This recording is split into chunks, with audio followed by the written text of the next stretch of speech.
Olá para você que acompanha a programação da TV Câmara e também da Rádio Câmara. Obrigado pela sua audiência e sua companhia mais uma vez. Estamos começando mais um programa Espaço Aberto e hoje o nosso tema é a saúde mental das mamães, a saúde mental materna. E para debater um pouquinho sobre esse tema com a gente, estamos recebendo em formato virtual a Isabela Paulon Chaves, que é psicóloga perinatal e também de parentalidade aqui de Bauru e também palestrante para profissionais e mães que querem saber um pouco mais sobre esse tema. Ela também atende num consultório particular aqui na cidade. Isabela, muito obrigado por ter aceitado o convite e estar aqui com a gente. Olá, tudo bem? Eu que agradeço pelo convite e pela oportunidade de falarmos de um assunto tão importante como esse. Muito bem, Isabela. Alguns relatos de pesquisas que a gente teve acesso aqui mostram que 2/3 das mães consideram a própria saúde mental como péssima, ruim ou regular, né? A que fatores você acredita, você associa, você que tem experiência clínica, que conversa bastante com as mães aí, a que fatores você associa essa baixa qualidade da saúde mental das mamães? Bom, acredito que, primeiramente, nós temos uma cultura, né, que já vem de muitos anos, enraizada com a romantização da maternidade, que traz aquela visão de que ser mãe é o ápice da realização de uma mulher, né? Todas que são mães estão plenas e felizes, estão vivendo aquele mundo cor-de-rosa ou aquele mundo azul, como a gente vê nos casos de revelações, né?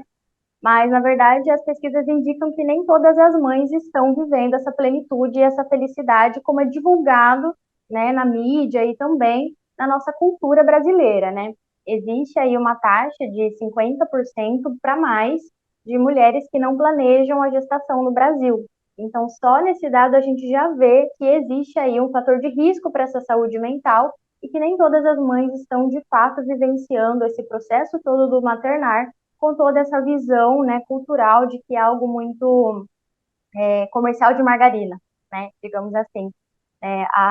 Uma a cada 4 mães apresentam alterações emocionais significativas, apresentam sintomas depressivos, por exemplo, ainda nesse período perinatal, né, da gravidez até o pós-parto. Então, a gente vê que é um número muito grande, né, que compreende esses 2/3 aí dessas mães que estão passando por esse processo mesmo de alterações emocionais, de não serem vistas e nem compreendidas por não estarem bem, né, sendo mães, por exemplo, exercendo todas as funções e as responsabilidades que a maternidade exige. E esse maternar, ele não é uma coisa instintiva também, ele é um aprendizado diário. E aí essa questão da cultura, da romantização dessa maternidade acaba reforçando aí esses dados de alguma forma. E quais são as principais queixas que são ouvidas no consultório? O que leva essa maternidade a ser tão difícil, tirando essa romantização, né, que é algo geral, o que leva as mães a adoecerem mentalmente por conta de cuidar dos filhos? Você tem esse dado, né, pelo menos aí de experiência que você consegue conversar com as mães, o que elas reclamam tanto da maternidade?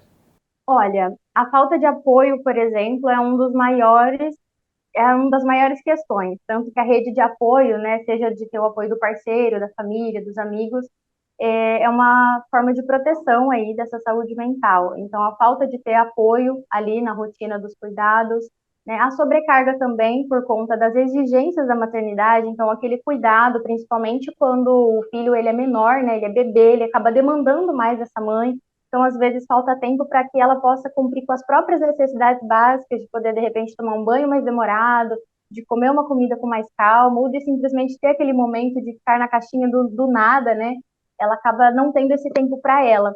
Então, eu escuto muitas queixas relacionadas a essa falta de apoio, também dificuldades financeiras, acaba, né, inviabilizando também essa questão emocional. Além da falta de apoio, se essa mãe ela possui uma gravidez que não foi planejada, por exemplo, também se torna aí um fator de risco para essa busca, para esse encontro com essa maternidade que está sendo exercida. Se ela tem algum histórico também de alterações de transtornos mentais na família, ela tem 40% de chance a mais de também desenvolver alguma alteração emocional, então ela também se torna ali um grupo de risco. Então, na procura, a gente escuta queixas como essa. Perfeito, Isabela. Você citou um nome interessante aí, rede de apoio, né? que geralmente a gente ouve falar quando a pessoa está com algum problema, está com depressão, teve algum luto, um fim de um relacionamento. Eu confesso que no caso das mães é a primeira vez que eu ouço falar da rede de apoio. Como é que funciona essa rede de apoio? Eu queria que você falasse um pouquinho mais sobre isso, né? Geralmente os maridos. Mas também tem um dado aqui interessante que nos últimos anos, de 2012 a 2022, cresceu em 18% o número de mães solo, ou seja, aquelas mães que não têm o apoio do pai, que foi, como você falou, por várias circunstâncias, a gravidez pode ter sido indesejada ou por algum outro motivo o pai não acompanhou e não dá o suporte. Então já é um a menos nessa rede de apoio. Como é que funciona essa rede? Qual a importância disso para a mamãe? A rede de apoio, ela é um fator de proteção da saúde mental materna, né? A criança, ela se cria em conjunto, né? Então, tendo o apoio aí para cuidar dessa mãe enquanto ela cuida, né? Que é cuidar de alguém enquanto alguém cuida, é um fator fundamental aí para esse processo da maternagem. Por exemplo, a rede de apoio, ela pode ser formada tanto por esse parceiro, ou então, na ausência dele, também pode ser formada pela família, por vizinhos, por profissionais, por amigos, por quem for próximo dessa mãe e ela se sentir confortável, né, de receber essa pessoa para ter essa ajuda, no sentido dos cuidados mesmo com o bebê, de repente, para ela poder fazer coisas dela mesmo, como no sentido do cuidado pessoal, até mesmo nos cuidados com o próprio lar, né? Então, eu tô aqui na sua casa, eu vou lavar uma louça, eu vou estender uma roupa, ou eu simplesmente vou sentar aqui do seu lado, eu vou te ouvir sem esse julgamento, né? Oferecendo esse acolhimento para as emoções, até porque o pós-parto ele é envolvido de muitas emoções, principalmente hormonais, que estão, né, movimentando esse organismo de alguma forma. Então, acolher mesmo essas emoções, essa rede de apoio ela pode tanto oferecer atividades práticas ali do dia a dia para diminuir essa questão da sobrecarga, como também ela pode proporcionar essa escuta, né? Que a escuta é algo que todos nós podemos fazer. Você citou aí também o pós-parto, né? Que é quando a gente pensa na saúde mental, é a mãe que está com o bebê ali, geralmente amamentando, que exatamente não tem tempo para nada. Eu acredito, inclusive, que é a fase mais complicada de todas. Mas os bebês crescem, né? Viram adolescentes. Os adolescentes crescem, viram adultos. E a mãe nunca deixa de ser mãe, em todas as fases, né? Tem também essa questão, o pós-parto ele é o pior, ou não, a adolescência, porque a criança acaba se transformando ali no adolescente, né? A questão dos hormônios, a mudança de personalidade, essas fases também se diferenciam, mas todas têm uma tarefa difícil para a mãe. Como é que você avalia essa questão? Então, a depressão, por exemplo, que é um dos transtornos mentais, ela acontece mais na gestação do que no pós-parto, por exemplo, né? A gente escuta muito falar sobre depressão pós-parto, né? Sim. Mas geralmente a maioria das mulheres que foram diagnosticadas com depressão pós-parto, elas já apresentavam sintomas significativos à gestação, e aí não sendo cuidado, não sendo olhado para isso, se cronificou nesse pós-parto, se tornando uma depressão pós-parto, né? Então é mais comum realmente no pós-parto aí, com toda a mudança hormonal também, esses sintomas, né, ficarem em mais evidência do que na gestação.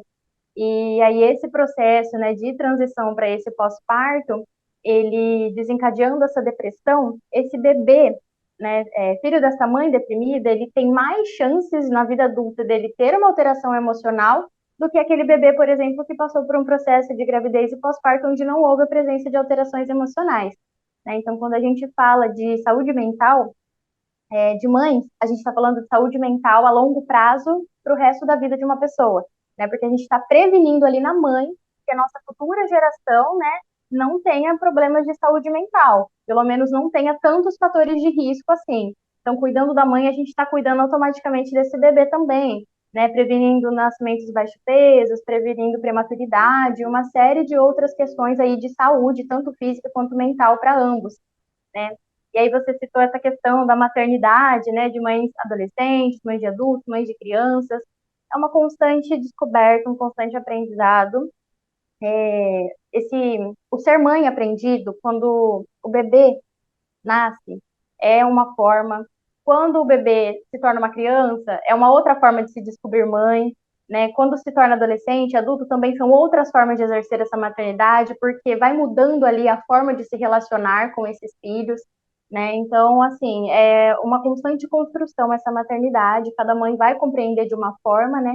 Mas é importante realmente que elas se descubram cada vez mais nesses papéis que elas exercem, porque realmente ser mãe de um filho também é diferente de ser mãe de dois, ser mãe de menina é diferente de ser mãe de menino, né? É uma constante construção mesmo.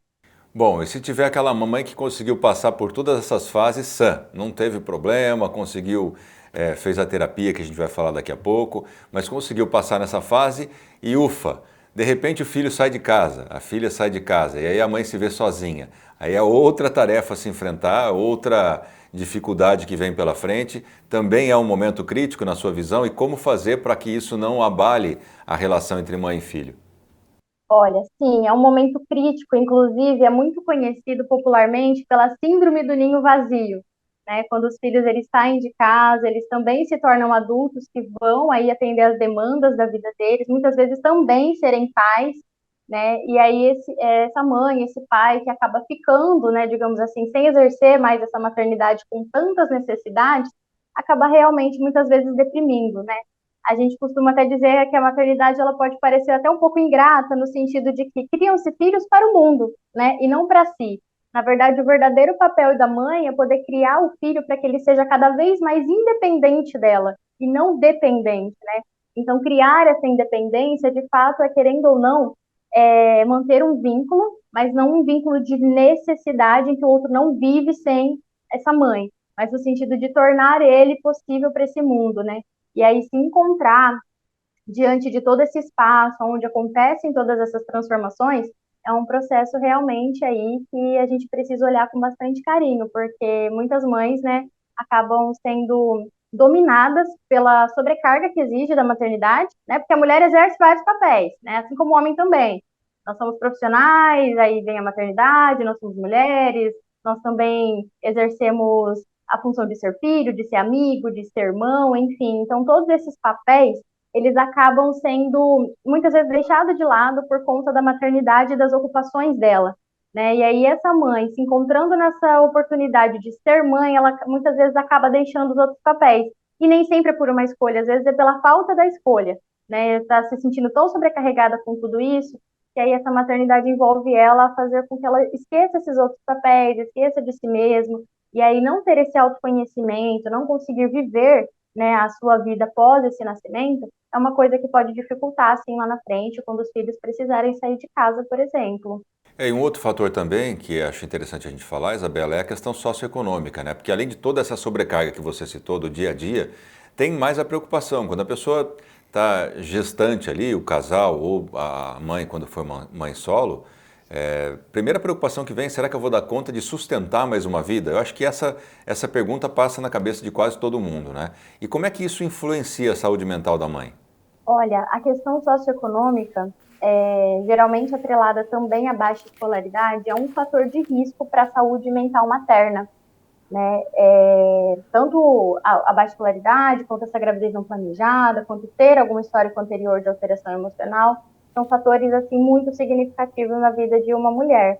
Então, por conta de não ter de repente acesso a empregos melhores, que ofereçam a ela maiores recursos também para exercer esses cuidados, né, acaba realmente abalando aí a saúde mental. Se a gente for pensar até no nosso período de vida sem estar, por exemplo, no contexto de maternidade, homens e mulheres, diante de uma situação, por exemplo, de desemprego ou de uma situação de complicações financeiras, a gente já entra num fator de risco aí para alterações emocionais, né? Então, estando gestante aí é duplamente, né, um fator de risco.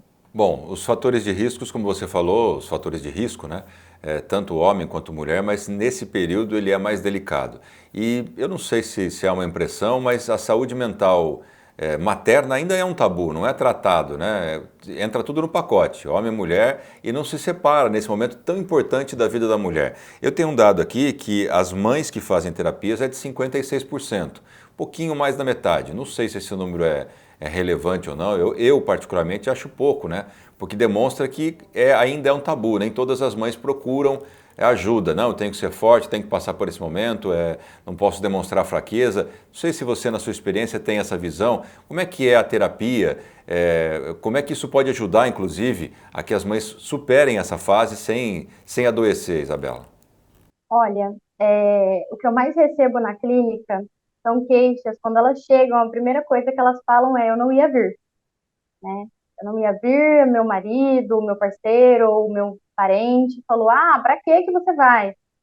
Mas eu não estava aguentando mais. Então a gente vê que, assim, a população de forma geral, mas principalmente as mães, elas acabam tendo bastante resistência para procurar a psicoterapia, né, por conta de realmente achar que para procurar a gente precisa estar numa condição muito crítica, né? A mesma coisa que o médico, eu só vou procurar quando eu estiver doente, né? Eu não vou fazer exame de rotina, eu não vou me cuidar, não vou prevenir. Mas, na verdade, a psicoterapia, ela também é um instrumento principalmente de prevenção, para que não aconteça nada, né, nesse período de maternidade, no sentido de alterações emocionais. Então, realmente, essa procura, muitas vezes, ela vem com essa fala de culpa materna também, né? Existe até uma frase que fala assim, nasce um bebê, nasce uma culpa. Mães se sentem muito culpadas por muitas coisas, né? E essa questão que você citou, do dar conta de tudo, guerreira é a Xena, né? Mãe é sobrecarregada, então precisa de ajuda sim, precisa de apoio sim. Mãe boa é a mãe que erra também, até porque nós somos seres humanos e estamos aprendendo, né? É a primeira vez que estamos passando pela vida com a idade que nós temos, né? Então, o contexto de psicoterapia, por exemplo, é um fator de prevenção, mas também de pós-venção, quando já tem algo instalado, porque ele vai promover o processo de autoconhecimento, né, dessa mulher. Então, quanto mais ela se conhecer, mais ela se apropria de quem ela mais ela se apropria também da desconstrução de crenças limitantes para a construção de novas crenças mais saudáveis, que tragam mais propósitos de vida para ela. É um espaço que não tem julgamento, então ali tem a validação desses sentimentos, né? Tem também a intervenção nesses pensamentos dessa mãe para poder proporcionar essa reflexão para ela, né? Na verdade, eu costumo dizer que a psicoterapia é devolver o outro a si mesmo, né? Poder proporcionar um espaço ali que é único e exclusivo para ela, pensar sobre ela, a vida dela, e essa questão da culpa materna que é muito presente na maioria das maternidades. Isabela, para a gente finalizar, diante de tudo que você falou agora com relação à terapia, quais são os sinais que a própria mãe tem que perceber? Porque se for esperar do outro, vai falar, para que você vai fazer isso? Vai jogar dinheiro fora. E pelo contrário, eu também faço terapia, a terapia ela é um investimento, não tem nada de jogar dinheiro fora. É claro que em alguns momentos não é necessário, mas se for necessário, é um investimento porque você sai renovado. Quais são os sinais da mãe, da mulher, seja da mãe pós-parto ou da mãe de um adolescente ou até mesmo de um adulto que está sobrecarregada e precisa entender, opa, é hora de eu procurar ajuda. Existe? Dá para perceber esses sinais?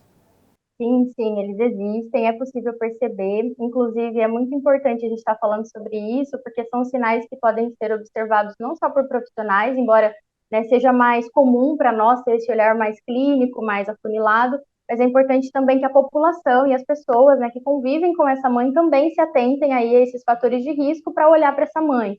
Então, por exemplo, se ela passou por um processo de uma gestação não planejada, se ela passou por um processo em que ela está sem esse apoio desse parceiro, ou então sem o apoio dessa família, se ela está passando por um processo de dificuldades financeiras, né? Se ela está num momento em que ela tem presente na família dela casos de pessoas com depressão e outros transtornos mentais, se ela tem mais de um filho, mães de mais de um filho também possuem um estresse mais elevado, né? Então isso também se torna um fator de risco.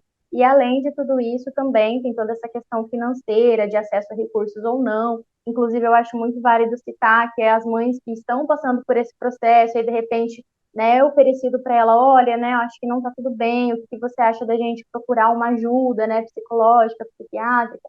E, às vezes existe ali uma resistência, mas eu não tenho condições de acessar, por exemplo, esses serviços, né? Nós temos os CRAS, que eles oferecem essa assistência social, financeira para essa mãe. Nós temos as unidades básicas de saúde do SUS, que oferecem também encaminhamentos para CAPS, que são os Centros de Atenção Psicossocial, que oferecem esse acolhimento também gratuito. E nós temos também os CPAs, que são as clínicas escolas, né, os Centros de Psicologia Aplicada, que tem nas universidades aqui em Bauru, que oferecem o curso de psicologia, que são várias, né, então a nossa cidade é um campo, assim, fértil em termos de psicologia, para acesso à população até de forma gratuita, e aí são, por exemplo, espaços em que essas mães que não têm essas condições financeiras, por exemplo, de investir numa terapia, poder ter acesso a esse recurso aí através, né, do SUS e das clínicas escolas, mas não deixar de buscar, porque realmente ali aquela irritabilidade mais constante, né, uma tristeza frequente, né, o estresse ali muito presente todos os dias na rotina, O choro frequente também, essa labilidade emocional, são alguns dos indicativos de que é importante aí estar procurando um profissional especializado para cuidar dessa saúde mental. Tá certo, Isabela. Quero agradecer demais sua participação com a gente aqui, em dividir e orientar, inclusive, as mães para que possam procurar ajuda. Obrigado e parabéns pelo seu trabalho. Eu que agradeço, André, muito obrigada pela oportunidade e seguimos juntos aí lutando por essa causa da conscientização. Muito obrigada. Obrigado a Isabela e a você que acompanhou essa entrevista pela sua audiência e até a próxima.